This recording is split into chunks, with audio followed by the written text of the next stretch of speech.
Hi, it's Dwyer. GamblersAdvisory.com, dwyersportsbetting.com. Today is August the 5th, 2017. Well, when it rains, it pours. After Vladimir Klitschko announced his retirement, now comes word that Juan Manuel Marquez is walking away from the sport.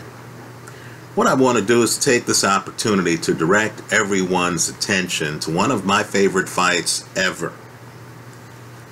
It's the 2009 lightweight championship fight between the baby bull, Juan Diaz, and Juan Manuel Marquez.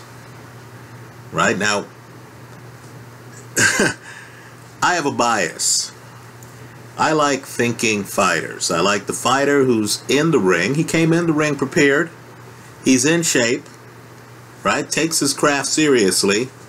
I like the guy who, once he's in the ring, if he sees things that he hasn't expected, that guy can make adjustments, right? I call it being adaptive reactive, right? A guy who is reading the opponent as the bout takes place. He's not relying on his corner, right? He's not following orders. No, this is the field general. This is the point guard perspective on life. He's in the ring, he sees things happening, and he makes the adjustment. So here, going into this fight, I would say that Juan Diaz, the younger man, had the hand speed advantage. He had the volume advantage. If you remember the baby bull, he came forward, he wasn't bashful about throwing punches. If you just looked at the fight from a physical perspective, baby bull should have beaten Juan Manuel Marquez. But Marquez was a thinking man's fighter. Marquez made adjustments in fights. Marquez was the kind of guy who was studying you so hard that sometimes when punches landed on him, he looked surprised. He looked like he was distracted. It was almost as if he was watching the fight that he was in.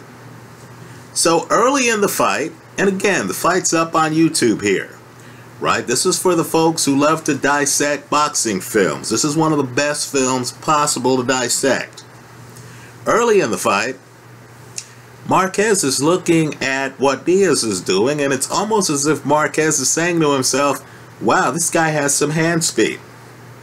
Wow, this guy throws a lot of volume. This is while he's getting hit, folks, right? It takes Marquez a few rounds to figure out. This is while he's getting beaten up, right? He's getting beaten up. He's not dominating this fight.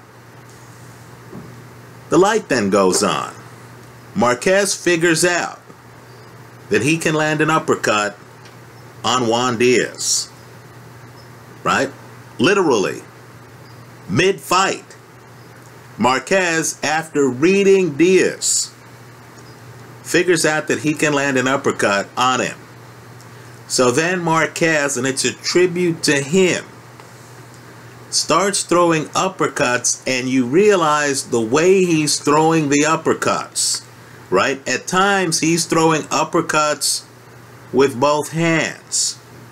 You understand you're dealing with a master, a guy operating at the highest levels, who has the ability in the middle of a snowstorm to plant his feet and to get off accurate uppercuts.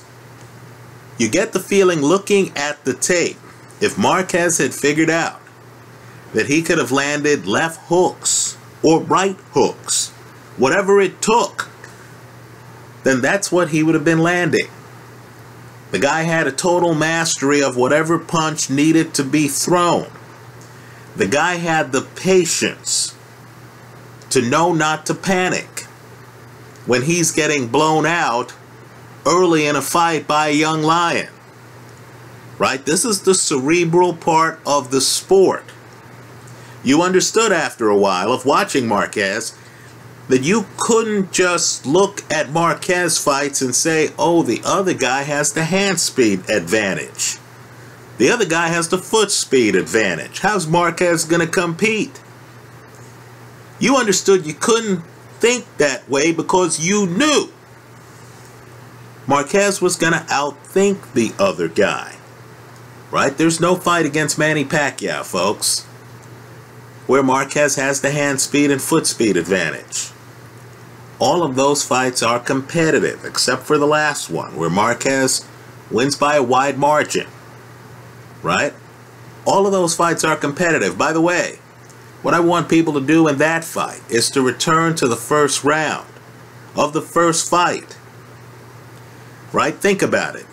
Marquez comes out, gets dropped 3 times in the first round against a guy who is much faster than him. Right? Marquez comes out in the second round. This is in a fight where he's already hit the canvas 3 times. And he's as calm as a cucumber. He's still looking at Manny. He still knows that there's a password someplace to Manny's code. He cracks the code and makes up the deficit the rest of the fight. That first fight goes down as a draw. Just understand, let's be charitable.